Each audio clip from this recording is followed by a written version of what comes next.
你以為自己認識香港，其實以前嘅香港曾經有好多繽紛嘅角落，比起你想象之中更加熱鬧、更加精彩。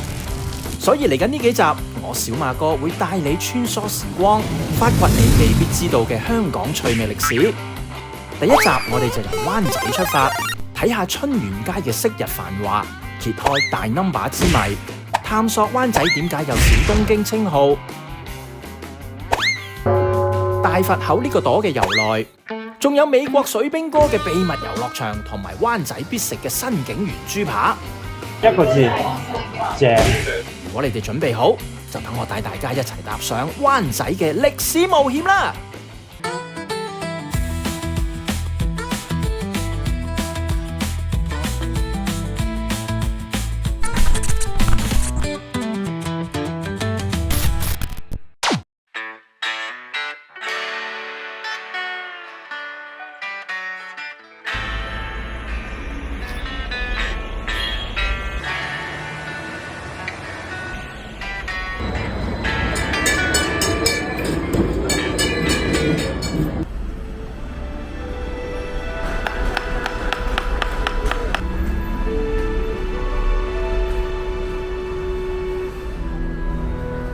見到咁熟悉嘅背景呢，就知道小馬哥已經返咗香港啦。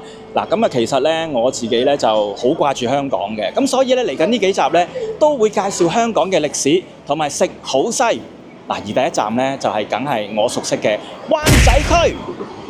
提到灣仔，你會諗起香港會展，定係高聳入雲嘅商業大廈，又或者滿載懷舊香港味道嘅洪聖古廟、修頓球場，定係前灣仔郵政局呢？嗱，灣仔區係全港18區之中面積最細，只有10.6平方公里，人口約16.7萬人，每月人均收入冠絕全港，約為17,800蚊。灣仔雖然地方細，不過就有好悠久嘅歷史。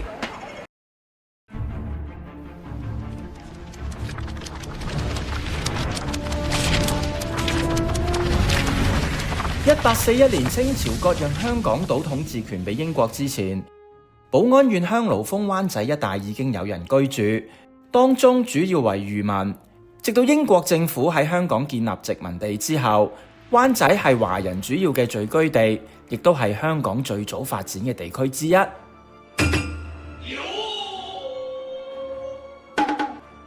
唔講大家可能唔知，二次大戰之前，灣仔有唔少日本人居住同埋經商，有小東京之稱。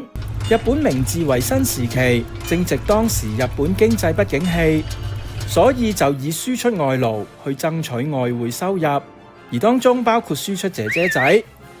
唔少日本人嘅眼中，當時香港係一個先進嘅海港，喺英國人統治之下，百貨匯聚，市面繁榮。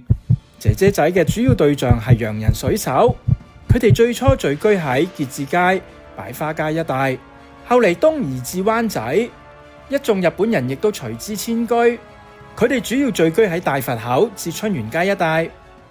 日本著名出版人平谷善四郎喺1903年訪港期間，就記錄咗當其時日本姐姐仔喺香港工作嘅情況。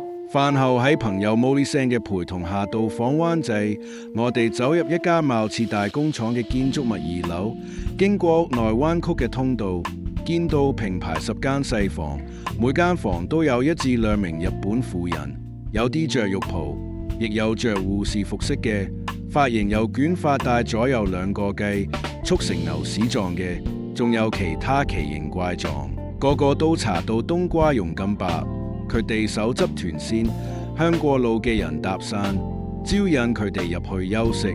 幫襯嘅人客有白人水手、事務員，亦夾雜住中國人。大佛口呢個朵嘅由來，其實大佛口就係現時皇后大道東與金鐘道嘅分叉路口一帶，近澳社衛蘭軒酒店。20年代前後，當時莊士敦道口開設咗一間日資出入口公司大佛洋行。大必住令呢度同大佛2個字扯上關係。其後二天堂中藥堂喺上址開業，而佢喺鋪外邊掛咗一個巨型嘅佛像商標。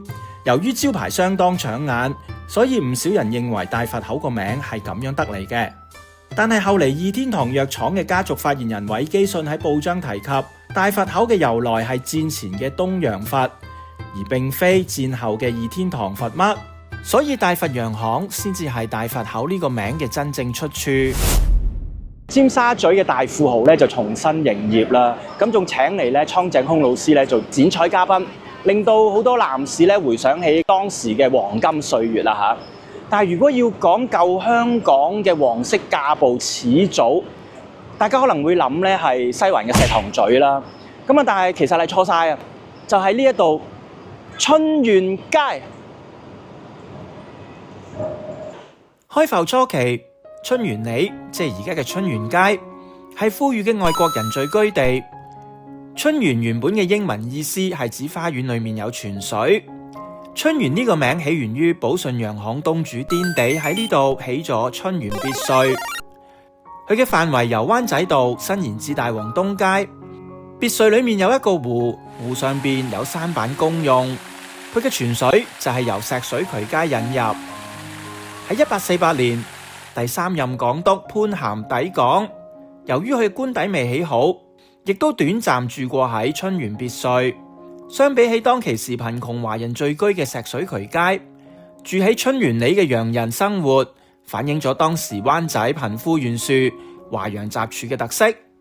其後因為顛地破產，其他嘅外國商人亦都相繼撤資離開，春園別墅亦都喺1867年消失，取而代之係生活水平比較低嘅華人遷入，直至到1900年初。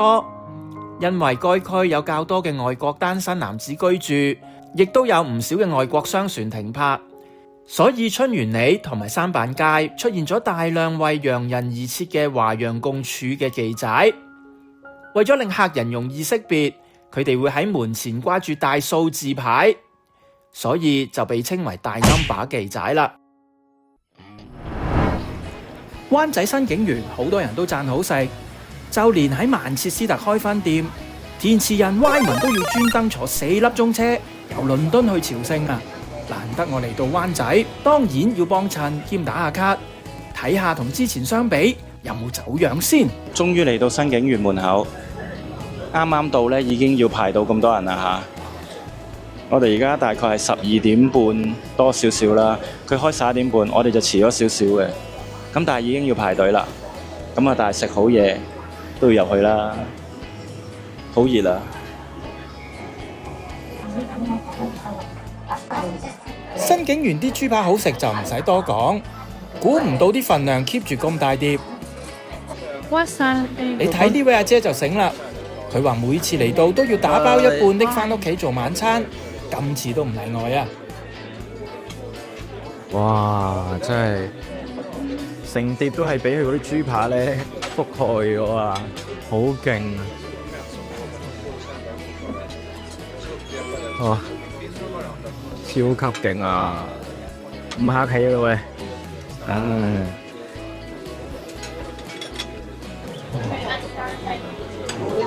冇可能食得晒，真係食唔晒。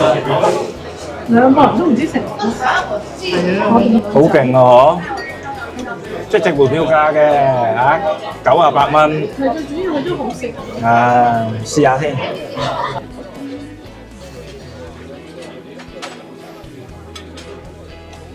一個字，正。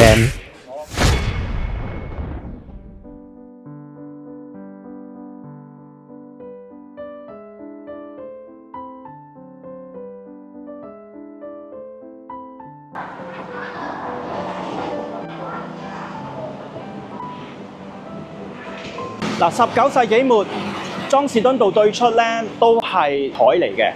咁啊，到咗之後咧填海，咁啊美軍咧就開始咧都間唔中上嚟要補給啦。呢度就成為咗好多唔同嘅酒吧啦，去招呼呢啲嘅水兵哥，成為咗佢哋嘅夜生活嘅遊樂場啦。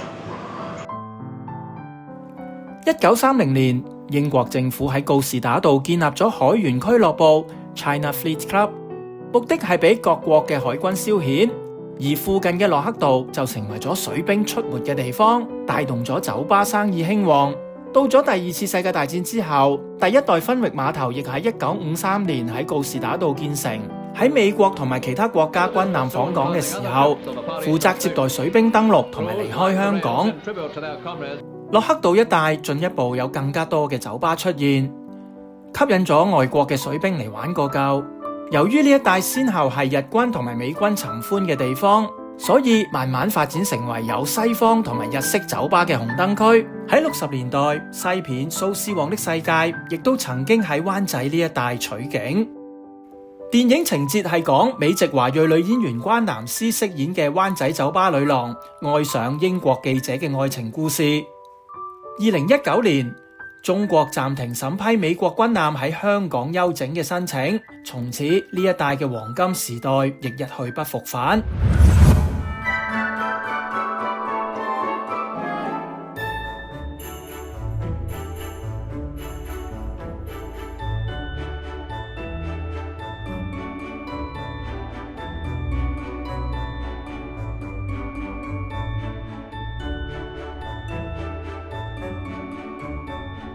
正所謂忘掉種過的花，重新的出發，放棄理想吧。我身後邊呢，就係以前嘅喜帖街，即係而家嘅利東街。而家已經改變成商場啊，同埋一啲唔同嘅餐廳啊、食肆啦。以前大家有冇喺度訂過喜帖呢？